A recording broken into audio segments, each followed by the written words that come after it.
Valmiki objective அப்படிங்கிறதுக்காகவும் Valmiki சென்டராக இருக்கணும். வால்மீகி கான்டெம்பரரிங்கிறதுனாலையும் அல்லது ஓல்டஸ்ட்டுங்கிறதுனாலையும் வால்மீகி சென்டராக இருக்க வேண்டியது. நம்ம வேலிடேட் பண்ணணும்னா வால்மீகிக்கு போகிறதுங்கிறது தான் இங்கே சென்டருங்கிறதுக்கு அர்த்தம். Please understand. இது ரெண்டுத்தையும் விட முக்கியமான மோஸ்ட் இம்பார்ட்டன்ட் விஷயம் ஒன்று இருக்கிறது. அதுக்கு வருவோம். ரெண்டுத்தையும் விட மோஸ்ட் இம்பார்ட்டன்ட் விஷயம், ரொம்ப இன்ட்ரெஸ்டிங்கான விஷயம்ப்பா. இது நான் அடிக்கடி சொல்கிறது தான். மொத்த வால்மீகி ராமாயணத்தில் எங்கேயுமே, அதாவது வால்மீகியோட ராமாயணத்தில், ஸ்ரீ ராம பட்டாபிஷேகம் வரைக்கும் உள்ள ராமாயணத்தில்,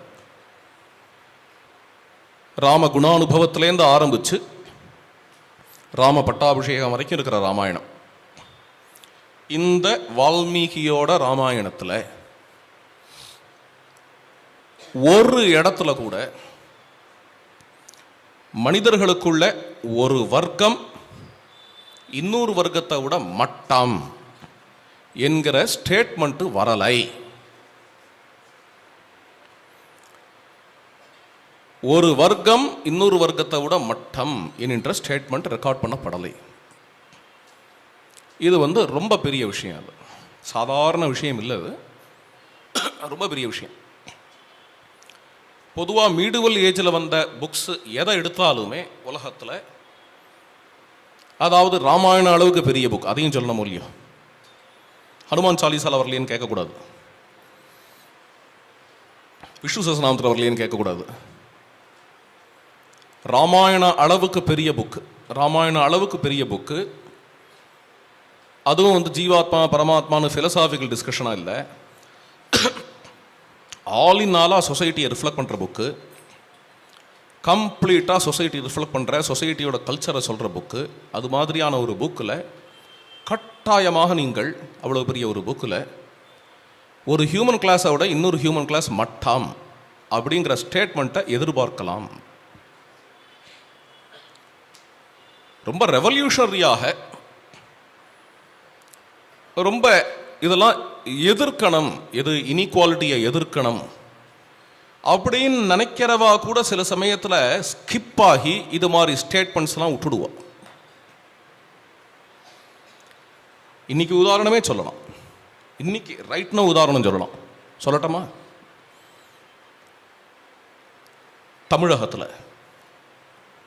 தமிழகத்தில் ஒரு பெரிய குரூப் நம்ம சகோதரர்கள்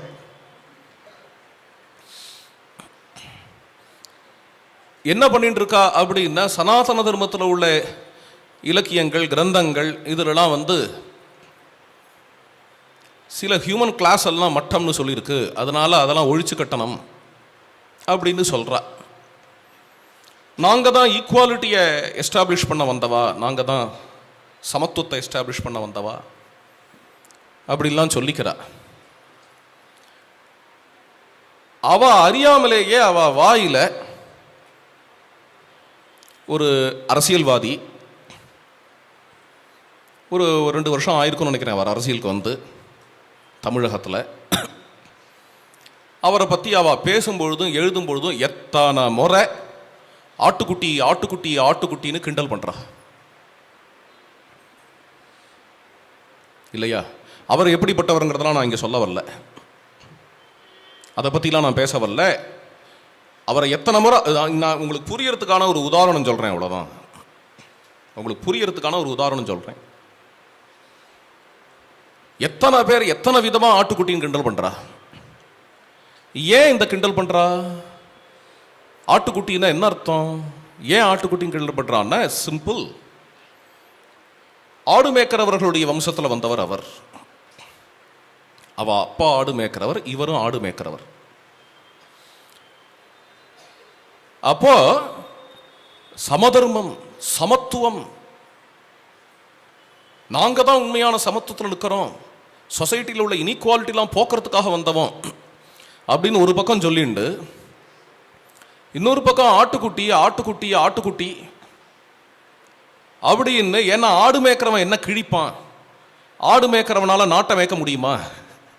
நாட்டை ஆள முடியுமா? இப்படி தான் டீ கடைங்கிறது ஒரு காலத்தில் ஓடிட்டு இருந்தது இல்லையா? தெரியும் இல்லையா?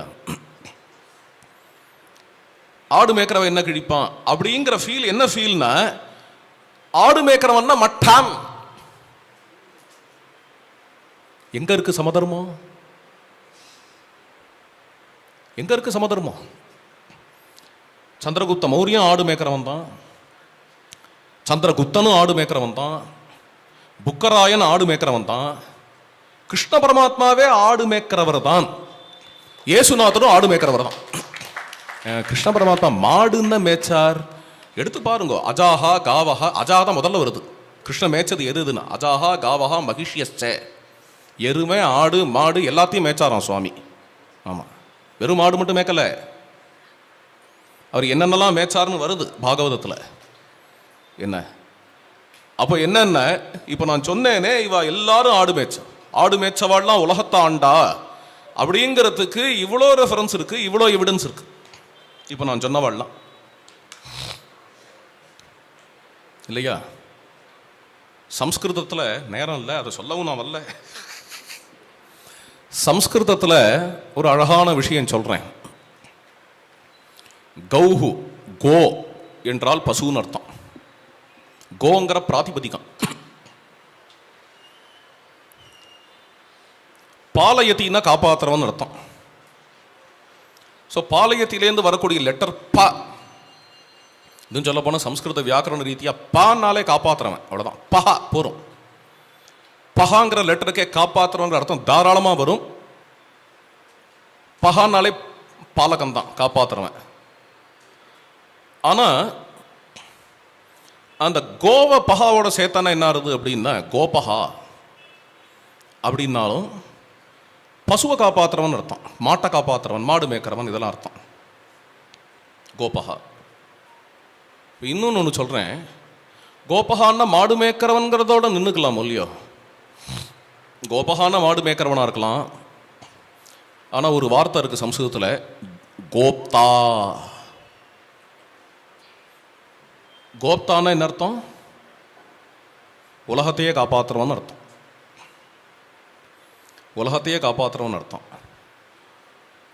அது என்னென்ன, அந்த கோப்தாங்கிறதுல உள்ள கோ அங்க தேவையில்லை. கோபாயதி என்னத்துக்கு? அது ஒரு கிரியாபதமாகவே ஆயிடுத்து, இங்க வர்பாவே ஆயிடுத்தது. குபூ ரட்சணை, அந்த கு இதுக்கு பூ போருமே. குபூ ரட்சணை, அந்த அதாவது காப்பாத்துறது இன் ஜெனரல் அப்படிங்கிறதுக்கே கோவையும் சேர்த்து விட்டான். பசுவை காப்பாத்துறான் அப்படிங்கிறதுக்கு கோப்தா கோபகான்னு சொன்ன போருமே அப்படின்னா, உலகத்தை காப்பாத்துறவனுக்கும் கோப்தா அப்படிங்கிற பேர் வந்தாச்சு. எதனால இது இருக்குன்னு யோசிக்கிறேன். ஏன்னா பல பேர்கள் ஆடு மாடு மேய்ச்சிட்டு இருந்தவன் தான் பின்னாடி பெரிய சக்கரவர்த்தி ஆயிருக்கான். இது இந்திய வரலாறுல நம்ம பார்க்குறோம். ஆடு மாடு மேய்ச்சவன் சக்கரவர்த்தி ஆனான் அப்படிங்கிற கதையை இந்திய வரலாறுல யாதவர்களே இப்படிதான். கிருஷ்ணனை மட்டும் சொல்லுவானே, யாதவ சாம்ராஜ்யம் இப்படிதான். மைசூர் சாம்ராஜ்யமாக இருக்கட்டும், எதெல்லாம் யாதவ சாம்ராஜ்யம், ஹொய்சல யதுகிரி, யாதவாத்ரி,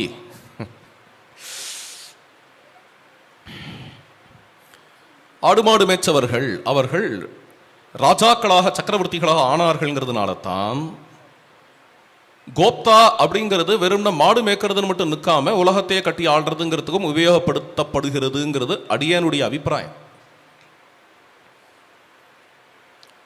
இன்னொரு ஒரு அனுமானம், இது வந்து அனுமானம் தான். இது நான் டோட்டல் ப்ரொக்ளமேஷனாக இங்கே வைக்கலை. இது ஒரு அனுமானம். கோன் அப்படின்னு தமிழில் ஒரு சொல் இருக்கு.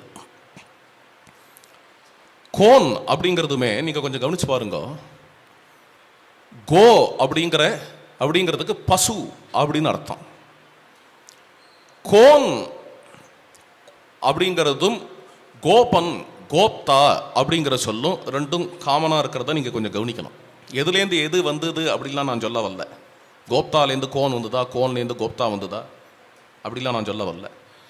இங்கேயும் கோ இருக்கு, அங்கேயும் கோ இருக்கு. இங்கேயும் கோப்தால அது பசு காத்தலையும் குறிக்கும், உலகத்தை காத்தலும் குறிக்கும். இங்க கோன்கிறதுலையும் பசு காத்தலையும் குறிக்கும், உலகத்தை காப்பாற்றுறதையும் குறிக்கும். கோன் கோனார் கோ அப்படிங்கிறது பசு காத்தலையும் குறிக்கும், உலகத்தை காப்பாற்றுறதையும் குறிக்கும். இது மாதிரியான வேர்ட்ஸ் எல்லாம் உருவானதுக்கு காரணமே அடியனை பொறுத்த வரைக்கும் பல சமயங்களில் இந்த ஹிஸ்டரியில் மாடு மேய்ச்சவனும் ஆடு மேய்ச்சவனும் ராஜாவா ஆனது தான் காரணம் என்று என்னுடைய அபிப்பிராயம். சரி, இது சொல்ல வரலனா இந்த ராமாயணத்தில் சர்வத்திர ஒரு இடத்துல கூட எங்கேயுமே வால்மீகத்தில் ஹியூமன் கிளாஸில் ஒரு கிளாஸ் இன்னொரு கிளாஸை விட தாழ்த்தி என்கிற விஷயம் ரெக்கார்ட் பண்ணப்படலை. இது ஒரு பாயிண்ட், முக்கியமான பாயிண்ட். இப்படிப்பட்ட இவ்வளவு மெச்சூர்டான புக்கு தான் சென்டராக இருக்கணும் அப்படிங்கிறதும் அடியனுடைய அபிப்பிராயம். மோஸ்ட் அப்ஜெக்டிவ் ராமாயணங்கள்லேயே the most objective, the oldest, the most matured. ஏன்னா இது ஒரு விதமான மெச்சூரிட்டி. மெச்சூரிட்டி அப்படிங்கிறதுக்கே லட்சணம் என்ன? இங்கேயா யாராவது ஒருத்தர் மெச்சூர்டாக இருக்கார் அப்படிங்கிறத நம்ம எதை வச்சு புரிஞ்சுக்கிறோம் அப்படின்னா, அவர் ஒரு 2 மணி நேரம் பேச விடுங்க. அந்த பேச்சுக்குள்ள ஒரு இடத்துல கூட இவன் இந்த ஒரு ஹியூமன் கிளாஸை சேர்ந்தவன், மேபி இவன் ஒரு ஜெர்மன், இவன் ஒரு பெங்காலி, இவன் ஒரு கவுண்டன், இவன் ஒரு ஆடு மேய்க்கிறவன், அப்படிங்கிற ஒரு காரணத்தினால மட்டுமே அவனை மட்டம் அப்படின்னு சொல்ற ஒரு ஸ்டேட்மெண்ட் 2 மணி நேர ஸ்பீச்சில் எங்கேயுமே வரலை என்றால், ப்ளீஸ் அண்டர்ஸ்டாண்ட், ஒரு புக்கு போடுறார், அந்த புக்கில் இது மாதிரி ஸ்டேட்மெண்ட் எங்கேயுமே வரலன்னா அவருக்கு மெச்சூர்டு பர்சன் பேர். அவ ஜட்ஜ்மெண்ட்ஸ் ஹியூமன் கிளாஸஸில் உள்ள கோஷ்டிகளை வச்சு இல்லை. பெங்காலி இப்படி தான் இருப்பான், மலையாளின்னா கொலையாளி, இது மாதிரியான ஸ்டேட்மெண்ட்ஸ் எல்லாம் வரலை என்றால் அவனை மெச்சூர்டு பர்சன் அப்படின்னு சொல்லலாம். மெச்சூர்டு பர்சனுடைய விஷயங்கள் ப்ரெஜுடிசஸ் இருக்காது, இது மாதிரியா ஜட்ஜ்மெண்டலாக இருக்காது. அவன் கேஷுவலாக பேசும்பொழுது கூட எவ்வளோக்கெவ்வளோ இது மாதிரி ஜட்ஜ்மெண்டல் ஐடியாஸ், ப்ரெஜுடிசஸ் கம்மியாக இருக்கோ அவ்வளோக்கெவ்வளோ அவனை மெச்சூர்டு பர்சன் அப்படின்னு நினைக்கலாம். மெச்சூரிட்டிக்கு இதுதான் டெஃபினேஷனுங்கிற பட்சத்தில் வால்மீகி ராமாயணம் என்கிறது one of the most matured epics of the world, literatures of the world. அந்த வால்மீகி ராமாயணம் நமக்கு அவ்வளோ மெச்சூர்டான ஒரு எபிக் நமக்கு நிச்சயமாக வழிகாட்டியாக இருக்கும் அப்படிங்கிறது இங்கே ஒரு பாயிண்ட். அதுதான் இங்கே சொல்ல வந்தது. இன்னொரு பாயிண்ட் சொல்கிறேன். ஒரு ஹியூமன் கிளாஸை விட இன்னொரு ஹியூமன் கிளாஸ் மட்டம்ங்கிறது வால்மீகி ராமாயணத்தில் வரலங்கிறது ஒரு பக்கம் இருக்க, அதை விட பெரிய சர்ப்ரைஸ் இன்னொன்று சொல்கிறேன். ஸ்ரீராம பட்டாபிஷேகம் வரைக்கும் அயோத்தியா காண்டத்திலேருந்து உள்ள கிரந்தத்தில் ஒரு இடத்துல கூட மிருகங்கள், பறவைகள் என்கிறது மனிதனை விட மட்டம், இருக்கிற ரேஸ்லேயே மனிதன் தான் சுப்பீரியர் என்கிற ஸ்டேட்மெண்ட்டு வரலை. அதாவது 20,000 கவிதைகள் கொண்ட இலக்கியம், அவ்வளவு பெரிய இலக்கியம், 20,000 கவிதைகளும் ஃபிலாசபி இல்லை அல்லது வேற ஏதோ இல்லை, ஒரு ஃபிசிக்ஸ் புக்கு இல்லை, சொசைட்டியை ரிஃப்ளெக்ட் பண்ணுற புக்கு, சொசைட்டியை பற்றியே பேசக்கூடிய புக்கு. அதில் ஒரு இடத்துல கூட மனித இனம்தான் இருக்கிறதுலையே சுப்பீரியர் ரேஸ் அப்படின்னு ஒரு ஸ்டேட்மெண்ட்டோ, மிருகங்கள் பறவைகள்லாம் மனிதனோட மட்டம்ங்கிற ஒரு ஸ்டேட்மெண்ட்டோ வரலை என்கிறது முக்கியமான விஷயம். அப்போ இதை எழுதின ஒரு கிரந்தகர்த்தா, இதை எழுதிய எழுத்தாளர் எந்த அளவுக்கான மெச்சூர்டான ஒரு லெவலில் இருந்தவர் அப்படிங்கிறது தெரிகிறது. அப்படிப்பட்டவர் எழுதிய இலக்கியம், இந்த இலக்கியம் நமக்கு வழிகாட்டும், இது பிரமாணமாகும் தர்மத்துக்கு என்கிறதுனாலையும் வால்மீகி ராமாயணம் என்கிறது இங்கே பிரமாணபூதமாக ஆகிறது. இதெல்லாம் சொல்லிட்டு வந்தேன். மனசில் ஒரு சில வருடங்கள் முன்னாடி, ஒரு 7-8 வருஷம் ஆயிருக்கும்னு நினைக்கிறேன், இது மாதிரி ஐடியாஸ்லாம் கொஞ்சம் கொஞ்சமாக அப்படி ரொட்டேட் ஆகுது. ஏகே ராமானுஜம் ரொம்ப வருஷம் முன்னாடி இதை எழுதினார், 300 ராமாயணாஸ்னு. அது கொஞ்சம் கொஞ்சமாக இப்படி ரொட்டேட் ஆகி நைஸா அங்கங்கே சில புஸ்தகங்கள்லாம் வர ஆரம்பிச்சது. ராமாயணத்துக்கு சர்வீஸ் பண்ணுறேன்னு சொல்லிட்டு ராமாயணா ஹேட்ரடான புக்ஸ் எல்லாம் அங்கங்கே இப்படி தெரிய ஆரம்பிச்சது கண்ணுக்கு. அதில் பிரதான விஷயம் அவளோட ஹைபாதிசிஸ் என்ன இருந்தது, ஹைபாதிசிஸ் இல்லை, பிளாபர் என்ன இருந்தது அப்படின்னா, வால்மீகி சென்டரும் இல்லை, வால்மீகி சென்டராக வச்சுக்கணும் அவசியம் இல்லை, வால்மீகிங்கிறது ஒரு ஏதோ பொழுது போகாத எவனோ ஒருத்தன் எழுதின புக்கு அப்படிங்கிற ஒரு நிலப்பாடை இண்டிபெண்ட்டாக பல பேர்கள் எடுக்கிறத பார்த்துட்டு இவா எல்லாரும் ஒரு கேங்குங்கிறத அடியன் புரிஞ்சுட்டேன். இந்த கேங்கை இதில் ப்ரமோட் பண்ணி ஏதோ ஒரு இன்விசிபிள் ஃபோர்ஸ் ஒர்க் பண்ணிட்டு இருக்குங்கிறத புரிஞ்சுட்டேன். அப்போ தான் கான்டம்ப்ளேட் பண்ணேன், மனசில் இப்படி ஆழ்ந்து யோஜனை பண்ணிட்டு அதுக்கப்புறம் கடைசியாக ஒரு புஸ்தகம் ஒன்று கொண்டு வரணும் அப்படின்னு நினச்சேன். ரொம்ப வருஷங்கள் முன்னாடியே Valmiki Ramayanam English translation 6 volume மூலத்தோடு பப்ளிஷ் பண்ணோம். அது ஒரு பக்கம் இருக்கட்டும். அதை 2வது முறை ரீப்ரிண்ட் பண்ணணும். ரீப்ரிண்ட் பண்ணும்பொழுது அதில் இன்னொரு 4 வால்யூம் ஆட் பண்ணி பப்ளிஷ் பண்ணேன். இந்த ஆட் பண்ண 4 வால்யூமில் 7வது வால்யூமில் என்ன வருதுங்கிறத நான் இப்போ சொல்லலை, வேண்டாம், அப்புறம் எப்பயா நேரம் இருந்தால் சொல்கிறேன். இப்போ உள்ள விஷயத்துக்கு 3 வால்யூம், கடைசி 3 வால்யூம் இருக்குது பார்த்தீங்களா, 8, 9, 10, இந்த 3 வால்யூம். இந்த 3 வால்யூமில் வர விஷயம் என்ன அப்படின்னு கேட்டேன்னா, முதல்ல குரோனாலஜி அப்படின்னு ஒன்று, அதுதான் வருது முதல்ல எடுத்த உடனே. அதில் இத்தனை ராமாயணம் எழுதினவா இருக்காளே, இவா ஒவ்வொருத்தரோட டேட் என்ன, இவாளோட ஈரா என்ன அப்படிங்கிறது எல்லாம் பதிவு செய்யப்படுறது. என்ன டேட்டில் வந்தான்னு கிட்டத்தட்ட 100 பக்கம் அது. ஏன்னா அதுலேயே கலசல்லாம் இருக்கு. சில பேரோட டேட் இதுவாக இருக்குமோ இதுவாக இருக்குமோ அதை விசாரம் பண்ணுறதுக்கே 100 பக்கம் அது. இந்த 100 பக்கம் அந்த பார்ட் இருக்குது பார்த்தீங்களா அந்த புக்கில், அதுக்கு குரோனாலஜின்னு பேர். கம்பன் எந்த ஈரா, கிருத்திவாஸ் எந்த வீரா, எந்த ஊரை சேர்ந்தவர், இது ரொம்ப முக்கியம். அந்த குரோனாலஜி ஏன் ரொம்ப முக்கியங்கிறத சாயங்காலம் பேசுகிறேன். இதெல்லாம் ரெக்கார்ட் பண்ணிவிட்டு ரொம்ப முக்கியமாக இன்னொன்று எழுதியிருக்கேன், அதை நாளைக்கு பேசுகிறேன். எதுன்னா, இவா ஒவ்வொருத்தரும் தனக்கு வழிகாட்டின்னு வால்மீகியை எப்படி சொல்லிட்டு இருக்கா அப்படிங்கிறத பதிவு செய்கிறேன். துளசிதாஸ், கம்பன், கிருத்திவாஸ், காளிதாசன் ஒவ்வொருத்தருமே தனக்கு போஜன் எல்லாருமே தனக்கு வால்மீகியை எப்படி வழிகாட்டின்னு அவாவா பதிவு பண்ணியிருக்கா என்கிறத பதிவு பண்ணியிருக்கேன். அது ஒரு 15 பக்கம் அப்படின்னு நினைக்கிறேன், அரவுண்டு. இதை தாண்டின அப்புறம் என்ன வருது அப்படின்னு பார்த்தேன்னா, ராமாயணம் அதில் உள்ள ஒவ்வொரு ஈவெண்ட்டாக எடுத்து, ராமர் காட்டுக்கு போகிறாருங்கிற ஈவெண்ட் இங்கே எடுத்து பார்த்தேன்னு தெரியும். அந்த ஈவெண்ட்டை எடுத்து ராமர் காட்டுக்கு போகிறார் அப்படிங்கிறத வால்மீகி எப்படி சொல்லியிருக்கார், ராமர் காட்டுக்கு போகிறாருங்கிறத காளிதாசன் எப்படி சொல்லியிருக்கார், ராமர் காட்டுக்கு போகிறாருங்கிறது ராமோபாக்கியானத்தில் எப்படி வருது, ராமர் காட்டுக்கு போகிறார் அப்படிங்கிறத கம்பன் எப்படி சொல்லியிருக்கார், போயிட்டே இருக்கும். ராமர் காட்டுக்கு போகிறாருங்கிறத கிருத்திவாஸ் எப்படி சொல்லியிருக்கார், ராமர் காட்டுக்கு போகிறாருங்கிறது பல்ராம் தாஸ் எப்படி சொல்லியிருக்கார், ராமர் காட்டுக்கு போகிறார் அப்படிங்கிறத ஏகநாதர் எப்படி சொல்லியிருக்கார்.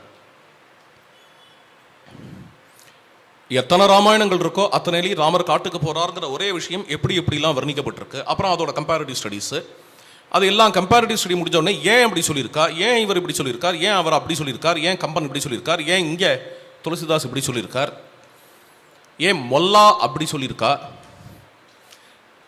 ஏன் புத்த கொன்னாரெட்டி அப்படி சொல்லியிருக்கார், ஏன் எழுத்தச்சன் இப்படி சொல்லியிருக்கார்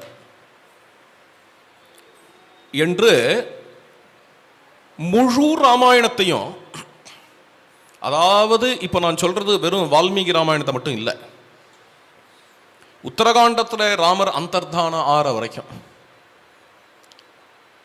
பாலகாண்டத்தில் பூதம் பாயசம் கொடுக்கறதுலேருந்து ஆரம்பிச்சு உத்தரகாண்டத்தில் சீதை பூமிக்குள்ள போன வரைக்கும், இந்த மொத்தம் இதில் யார் யார் எப்படி எப்படி சொல்லியிருக்காங்கிற அனாலிசிஸும் இதோட கம்பேரிட்டிவ் ஸ்டடியும் அதில் உள்ள விசாரமும் இது எல்லாம் இந்த 3 வால்யூமில் ரெக்கார்ட் பண்ணப்பட்டிருக்கு. இதெல்லாம் அத்தனையும் ரெக்கார்ட் பண்ணப்பட்டிருக்கு. இதுக்காக தான் இந்த 3 வால்யூம் வந்தது. ஸோ இது எல்லாத்தையும் ரெக்கார்ட் பண்ணி, அந்த ரெக்கார்ட்லையும் பாருங்க ஒரு ஆச்சரியமான விஷயம். முதல்ல குரோனாலஜி எஸ்டாப்ளிஷ் பண்ணிட்டோம், யார் யார் எந்தெந்த ஈரால இருந்தான்னு. இந்த ஒவ்வொரு இடத்துலையும் அதை ரிமைண்ட் பண்ணிகிட்டே வருவேன். கிருத்திவாஸ் இப்படி சொன்னாருங்கும் பொழுதே கிருத்திவாஸ் அப்படின்னு போட்டு பிராக்கெட்டில் எந்த டைம்னு போட்டிருப்பேன், 15th century. ஏன்னா த ரீடர் ஷுட் நோ 15th centuryலேருந்து இந்த ஸ்டோரி வந்திருக்கு. புரிகிறதா? ராமாயணம் கிளாஸ் நடத்தும் பொழுதே புதுசாக வரவாள்லாம், வால்மீகியோட அவ்வளோ பழக்கம் இல்லாதவாள்லாம் அப்படி சொல்கிறாளே இப்படி சொல்கிறாளே, லக்ஷ்மணர் பரதனுக்கு கிச்சு கிச்சு போட்டுருந்தா சொல்கிறாளே, ரொம்ப சீரியஸாக நடத்திட்டு இருப்போம் வால்மீகி ராமாயணம். அவள் கேட்குற கேள்வியெல்லாம் அதை ஃபன்னியாக இருக்கும். என்ன இப்படி இருக்கே, இங்கே இதை அந்த பாயிண்ட்டை விட்டாளே, ஹனுமார் தலையை சொரிஞ்சுட்டார், அதை விட்டாளே நீங்கள், இதெல்லாம் பிடிச்சி கடிச்சார் அப்படின்னு, இது சீதா ஏதோ பூஷணம் கொடுத்தா எல்லாம் போட்டு கடிச்சு பிச்சு பிச்சு போட்டார், இந்த பாயிண்ட் அப்போ ரொம்ப பிரதானமான விஷயம், அதை போய் விட்டுட்டேளே அப்படிலாம் சொல்லுவாள். சொல்லும்பொழுது கிளாஸ் நடத்துகிறவாள் வெறும் அது வால்மீகியில் இல்லை அப்படின்னு சொன்னால் மட்டும் போராது. அது இன்னும் கொஞ்சம் எக்ஸ்ப்ளனேஷனாக வேணும்னா இந்த புக்கில் இருக்கும். இந்த கடிச்சு கடிச்சு போட்ட கதை எப்போலேருந்து வந்தது, சீதை கொடுத்த அந்த ஆர்னமெண்ட் கடிச்சு கடிச்சு போட்டார் ஹனுமார். இந்த கதை 400 வருஷமாக தான் இருக்குது, இந்த கதை 500 வருஷமாக இருக்குது. இது ஒரு வேலை உட்காந்துட்டு மாங்குன்னு இதுதான் களஞ்சி எடுக்கிறதுன்னு பேர். இந்த கதை எப்போ வந்தது, அந்த கதை எப்போ வந்தது, எப்போலேருந்து இது இருக்கு அப்படிங்கிறது, அது அப்படியே அது ஃபுல் ரெக்கார்ட் பண்ணப்பட்டு ஒரு 3 வால்யூம். ஸோ ஒரு டாக்குமெண்ட் கிளாஸ் நடத்துகிறவாளுக்குமே சௌரியமாக இருக்கும். யாராவது எதையா கேட்டுட்டோன்னா எடுத்து பார்த்து இது இந்த செஞ்சுரியிலேருந்து இருக்குது, இவர் தான் சொல்லியிருக்கார், கிருத்திவாஸ் சொல்லியிருக்கார், இதை மொல்லா சொல்லியிருக்கா அப்படிங்கிறத எடுத்து சொல்லி அப்போலேருந்து இருக்குது இந்த கதை அப்படிங்கிறத காட்டலாம். அதுக்கு உபயோகமாக இருக்கும். அப்புறம் ஏன் சொன்னாங்கிறதையும் ஓரளவுக்கு அனலைஸ் பண்ணலாம். சும்மா ஜாலிக்கு சொன்னாளா, ஏதாவது காரணமாக சொன்னாளா அப்படிங்கிறதெல்லாம் அனலைஸ் பண்ணலாம். அதுக்காக அது எல்லாம் அப்படி அழகாக அமைஞ்சு அவ்வளவும் முடிச்சுட்டதுக்கப்புறம் அந்த லாஸ்ட் வால்யூம் அப்படிங்கிறதுல இன்னைக்கு யார் யாரெல்லாம் இப்படி வால்மீகிட்டேருந்து வேலிடேஷன் அவசியம் இல்லை, நம்ம வாய்க்கு வந்தது தான் ராமாயணம், என்ன வேணா பேசலாம், என்ன வேணா பேத்தலாம் அப்படிங்கிறதுக்காக புஸ்தகங்கள் இன்னைக்கு எழுதிட்டு இருக்காளோ, கம்பனோ துளசிதாசோ வேற, பரம ராம பக்தர்கள் வால்மீகியை படித்து மனசில் வாங்கிண்டு ராமர்கிட்ட உள்ள பக்தியோட கூட சில இடங்களை இன்னும் கொஞ்சம் பியூட்டிஃபை பண்ணலாமேன்னு எழுதினவா. அவள் விஷயத்தை சொல்லலை, நான் இப்போ இருக்கிறவாளை சொல்கிறேன். சில பேர் அவள் அப்படி பண்ணாலே அதனால நம்மளும் பண்ணலாம்னு சும்மா ஒரு என்ன சொல்லலாம், அந்த ஒரு கார்பில் எத்தவான பேத்துறது, ஏன்னா இந்த கதையை உருகுலைக்கணும், வரக்கூடிய டீன்ஸ்க்கு யங்ஸ்டர்ஸ்க்கு எல்லாரும் மனசுலையும் இந்த கதையை அப்படியே அழிச்சு விடணும், ராமரை வில்லனா காட்டணும் அப்படிங்கிறதுக்காக கங்கணம் கட்டிண்டு இந்த புஸ்தகங்கள்லாம் எழுதப்படுகின்றன.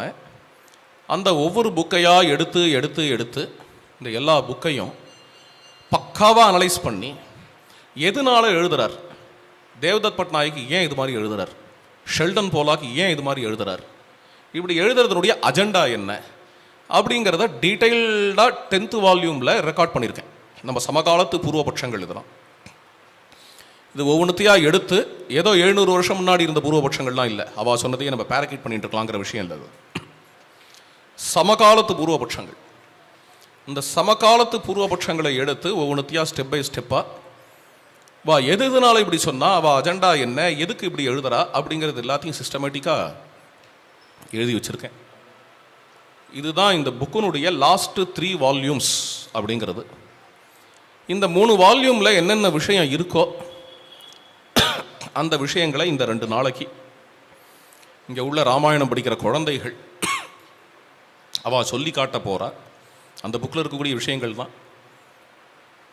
அதை நீங்கள்லாம் கேட்டு இந்த குழந்தைகளை ஆசீர்வாதம் பண்ணுங்கோ.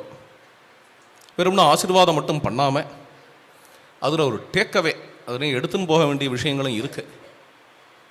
இந்த கேம்ப்பு ஒரு என்டர்டெய்னிங் கேம்ப் இல்லை. இந்த கேம்புக்கு வந்தால் பெரிய புண்ணியம் சம்பாதிச்சுக்கிறோங்கிறதும் இல்லை. இந்த கேம்புக்கு வந்தால் ரொம்ப பீஸ்ஃபுல்லாக திரும்புவோம், ரொம்ப சாந்தியாக இருக்குது அப்படிங்கிறதும் இல்லை. இந்த கேம்புனால நமக்கு எந்த பிரயோஜனமும் இல்லை அப்படிங்கிறது தெரிஞ்சுட்டு தான் இப்படி ஒரு 100 பேர் உட்காந்துருக்கேன்னு நான் நம்புகிறேன்.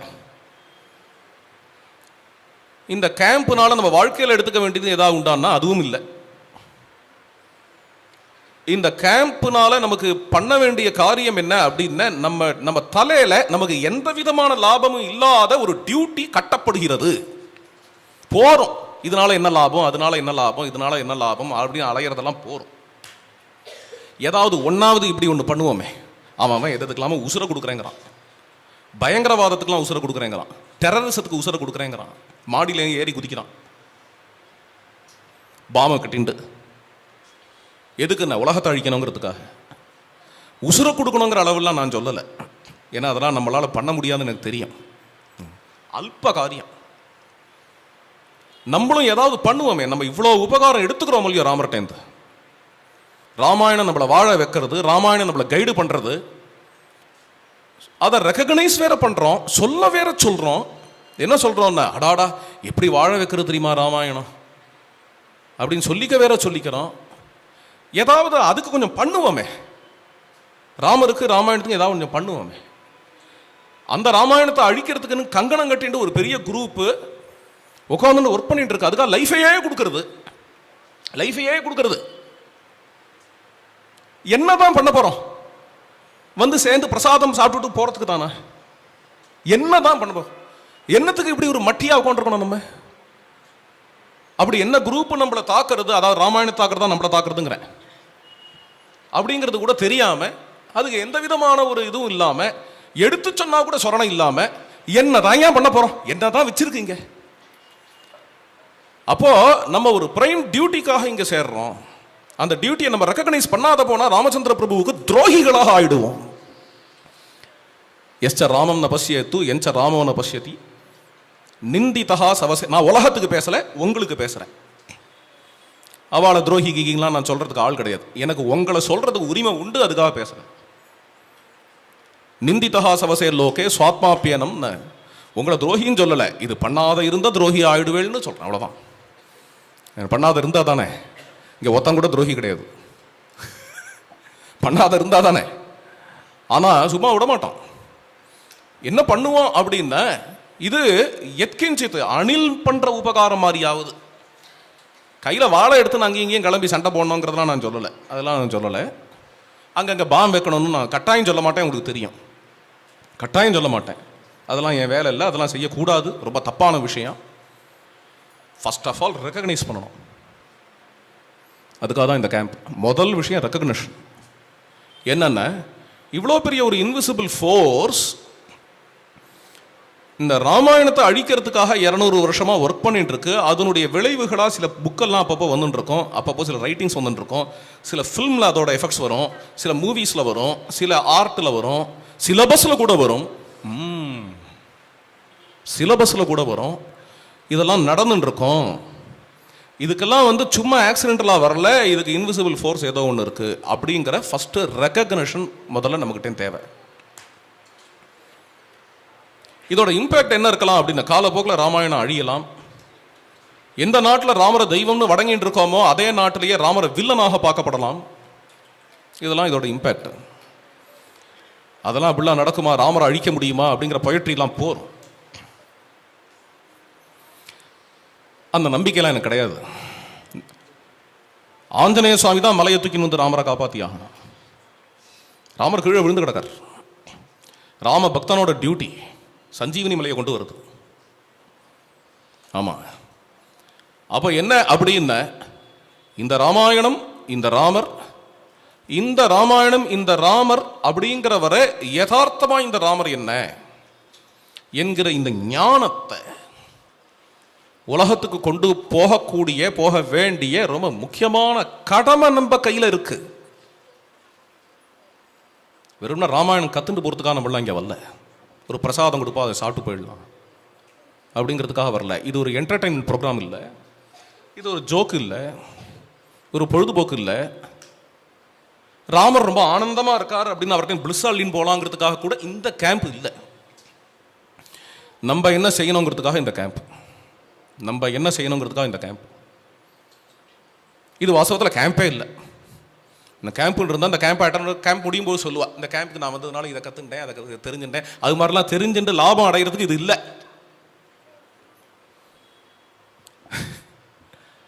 இந்த கேம்ப்னால நம்மளுக்கு எந்த மெரிட்டும் இல்லை. நம்ம என்ன செய்ய போறோங்கிறதுக்கு தான் இந்த கேம்ப். நம்மளோட தலையான ஒரு டியூட்டி நம்ம தலைக்கு மேலே வைக்கப்படுறதுங்கிறது தான் இங்கே பாயிண்ட். அது என்ன அப்படின்னா, ராமாயணத்துக்கு பண்ணுற சர்வீஸ். ராமாயணத்தை அழிக்கிறதுக்கு, ராமரை வில்லனா காட்டுறதுக்கு ஒரு இன்விசிபிள் ஃபோர்ஸ் பிரம்மாண்டமாக ஒர்க் பண்ணி அதுக்கான விஷயங்களை இங்கே ப்ரமோட் பண்ணிட்டு இருக்கும் பொழுது, நம்ம சைட்லேருந்து நம்ம எது மாதிரியான ரிசர்ச் ஒர்க்கை வைக்கணும், நம்ம எப்படி வால்மீகி உள்ளபடி அந்த ராமாயணத்தையோ அல்லது அவரை அனுசரித்து பக்தியோடு எழுதின பெரியோர்கள்லாம் இருந்திருக்காளே, அவளுடைய சிந்தனைகளோ நம்ம எப்படி பார்க்கணும், அதை எப்படி ப்ரமோட் பண்ணி உலகத்துக்கு கொண்டு போகணும் என்ற அது மாதிரியான விஷயங்கள் நாம் தரோவாக தெரிஞ்சுக்கணும். உலகத்துக்கு எப்படி கொண்டு போக போகிறோம் அப்படிங்கிறத பற்றி சிந்தனீயமான விஷயம். இது மூலமாக அடையக்கூடிய மெரிட் என்ன அப்படின்னா, அதாவது உலகம் அடையக்கூடிய மெரிட். நமக்கு எதுவும் மெரிட் இல்லைன்னு சொல்லிட்டேன், அந்த பாவத்தோடு தான் வரணும். இங்கே உலகம் அடைய போகிற மெரிட் என்ன அப்படின்னு பார்த்தேன்னா, ராமாயணம் உள்ளபடி மக்களுக்கு போய் சேரும். கண்டபடி எதுவான பேசலாம், எவமான மேயலாம் இந்த நிலத்தை அப்படிங்கிற மாதிரி இந்த சனாதன தர்மம் இல்லாதபடிக்கு இதில் உள்ள ராமாயணம் உள்ளபடி ப்ரிசர்வ் பண்ணப்படும். முதல் மெரிட். ரெண்டாவது மெரிட், அப்படி ஒரு ராமாயணத்தோட சென்டர் இது ப்ரிசர்வ் பண்ணப்பட்டதுன்னா, நம்ம எதை வச்சுட்டு ராமாயணத்தை வேலிடேட் பண்ணிக்கிறோமோ அந்த ராமாயணம் ப்ரிசர்வ் பண்ணப்பட்டதுன்னா அது மூலமாக இந்த தேசத்தினுடைய ஒற்றுமை காப்பாற்றப்படும். மூணாவது மெரிட். தேசம் மட்டும் விஷயம் இல்லைங்க. ராமாயணம் எந்த விழுமியங்களை காட்டுகிறதோ, தர்மங்கள் எதை காட்டுகிறதோ, அந்த தர்மங்கள் உலகம் உள்ளவரை உலகத்துக்கு பொதுவானது. உலகத்தை கைடு பண்ணுறதுக்கு இப்படி ஒரு இலக்கியம் வேணும். யாரையும் ஃபோர்ஸ் பண்ணலாம். உள்ளபடி வால்மீகி ராமாயணத்தை எடுத்து வச்சாலே பல பேர்கள் இதை ஃபாலோ பண்ண ஆரம்பிப்பா. லட்டு மாதிரி கையில் இருக்கு இந்த இலக்கியம். நல்ல வேளையாக இன்னி வரைக்கும் காப்பாற்றப்பட்டிருக்கு. ஹியூமன் கிளாஸஸ் எதுவுமே இன்ஃபீரியராக ஒரு கிளாஸ் இன்னொரு கிளாஸை விட இன்ஃபீரியர்னு ஒரு இடத்துல கூட ரெக்கார்டு இல்லை. ஒரு அனிமல் ஹியூமனை விட இன்ஃபீரியர்னு ஒரு ரெக்கார்டு இல்லை. அப்படிங்கிறதெல்லாம் நான் சொல்லும் பொழுதே அதில் வேற ஒரு விஷயமும் நீங்கள் புரிஞ்சுக்கணும். என்ன விஷயம்னா, இந்த ராமாயணத்தில் அதிகமாக எதுவும் இன்டர்போலேட் பண்ணப்படலை. Please understand. ஏன்னா இன்டர்போலேட் பண்ணப்பட்டிருந்தது சகஜமாக இஷ்டத்துக்கு அவன் அங்கங்கே இன்டர்போலேட் பண்ணியிருந்தானே நிச்சயமாக ஒரு 10 இடத்துலையாவது வந்திருக்கும். மிடிவல் ஏஜில் இந்த ஐடியா வந்திருக்கும். ஹியூமன்ஸ் ஆர் சுப்பீரியர் அப்படிங்கிற ஐடியாவோ, அல்லது ஹியூமன் கிளாஸ்லேயே ஒன்றுத்தை விட இன்னொன்று மட்டங்கிற ஐடியாவோ எங்கேயாவது வந்திருக்கும். இந்த இலக்கியத்தில் எங்கேயுமே அதிகமாக இன்டர்போலேட் பண்ணாத கிரந்தம். ரொம்ப அற்புதம். அது இடைச்செருகள் ஜாஸ்தி இல்லாத கிரந்தம். அது மாதிரி இன்னி வரைக்கும் அதை ஒரு என்ன சொல்கிறது, பிரிஸ்டைன் கிளியராக காப்பாற்றின்னு வரோம். நம்ம சம்பிரதாயத்துக்கு நம்ம வணங்கணும், இப்படி காப்பாற்றி கொடுத்ததுக்கு. ஐ திங்க் வேதத்துக்கு ஈடாக இன்னொரு இலக்கியத்தை பார்த்துருப்பாவான்னா அது ராமாயணமாக தான் இருக்கும். ஏன்னா அதனால தான் இன்டர்போலேஷன் இல்லைங்கிறது எனக்கு தோன்றது. பயந்துருக்கா, இன்டர்போலேட் பண்ண பயந்துருக்கு. ஏன்னா அது ஒரு வேதம். அப்படி நினச்சிருந்துருக்கு. இடைச்செருகள் போடுறதுக்கு பண்ணுறதுக்கு பயந்துருக்கான். வால்மீகிட்ட போய் இடைச்செருகள் நம்ம பண்ணக்கூடாது, விளையாடக்கூடாது அப்படிங்கிற மாதிரியான பாவம் அட்லீஸ்ட் கொஞ்சமாவது இருந்திருக்கு. நல்ல வேளையாக அதனால இந்த இலக்கியம் நம்ம காலம் வரைக்கும் கிடைக்கிறது. இது காட்டுறது பாரபட்சம் இல்லாத தர்மங்கள். சொன்னேனே, ஹியூமன் ப்ரெஜுடிசஸ். இந்த ஹியூமன் கிளாஸ் அந்த ஹியூமன் கிளாஸோட மட்டம் முதலிய சமாச்சாரங்கள்லாம் இல்லாத தெளிவான நமக்கு நமது வாழ்க்கைக்கு வேண்டிய தர்மங்கள். ஹைலி மெச்சூர்டு டெக்ஸ்ட், மிஸ்லீட் பண்ணாது. ராமர் மிஸ்லீட் பண்ண மாட்டார். இப்பேற்பட்ட இந்த ஒரு கிரந்தம், இதை உள்ளது உள்ளபடி நம்ம தெரிஞ்சுட்டு இதை உலகத்துக்கும் ப்ரமோட் பண்ணோன்னா, இதனுடைய ஞானத்தை உலகத்துக்கும் கொண்டு போய் சேர்த்தோம் என்றால், அப்போ இது மூலமா நம்ம ராமர் எல்லா இடத்துக்கும் போவார், நம்ம தேசம் காப்பாற்றப்படும். அதெல்லாம் ஒரு பக்கம் இருக்கட்டும். எல்லாத்துக்கும் மேல மனிதர்களுக்கு பொதுவாக வேண்டிய மனித விழுமியங்கள், தர்மங்கள், அந்த தர்மங்கள் காப்பாற்றப்படும். லோகா சமஸ்தா சுகினோபவந்து, எல்லோரும் இன்புற்று இருக்கவே அப்படிங்கிற ஒரு பாவனை காப்பாற்றும். அந்த பாவனையில் போய் கை வச்சிடக்கூடாது. எந்த கேரக்டர்ஸ் மூலமாக நமக்கு அந்த பாவனை வரணுமோ, ராமர், சீதை, லக்ஷ்மணர், அவளை பற்றி இஷ்டத்துக்கு பேசுறது அப்படின்னு நம்ம ஆரம்பித்து அதை சீர்குலைச்சு அந்த பாவனை கெட்டு போகக்கூடாது அப்படிங்கிறது முக்கியமான ஒரு விஷயம். அந்த பாவனை காப்பாற்றப்படும். அது மூலமாக இந்த தர்மங்கள், இந்த விழுமியங்கள் பரப்பப்படும். இந்த விழுமியங்கள் பரப்புறது என்ன, இந்த இந்த இந்த விழுமியங்கள் பரவின இந்த விழுமியங்கள் காப்பாற்றப்படும் என்கிறது தான் இங்கே முக்கியமான விஷயம். அதுக்காக தான் இந்த கேம்ப்பு. மேலே தொடர்ந்து அடுத்தடுத்து பேசுவா, எல்லாத்துலேயும் நம்ம பங்கு கொள்வோம். ஜானகி காந்த ஸ்மரணம்.